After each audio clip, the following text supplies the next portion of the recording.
আমাকে অবহেলা করো না। আমি কারণ আমি হাজারো কষ্ট বুকে নিয়ে তোমার কাছে শুধু মানসিক শান্তি খুঁজতে চাই। তুমি জানো না প্রতিদিনের হাসির আড়ালে কতটা ভাঙা আমি লুকিয়ে রাখি। তোমার একটু মনোযোগই আমার সমস্ত যন্ত্রণার প্রলেপ হয়ে আসে। রাতে ঘুম আসে না, তোমার ভাবনাগুলো এসে হৃদয়ে ঝড় তোলে। তুমি হয়তো নিশ্চিন্তে ঘুমাও, আর আমি অন্ধকারে তোমার নাম জপ করি নিঃশব্দে। তোমার অবহেলার প্রতিটা মুহূর্ত আমার বুকের ভেতর ছুরির মতো বিঁধে যায়।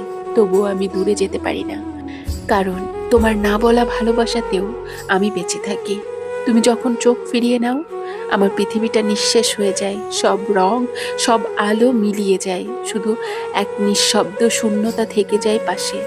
তুমি হয়তো ভাবো আমি শক্ত, কিন্তু আমি আসলে ভীষণ ভাঙা।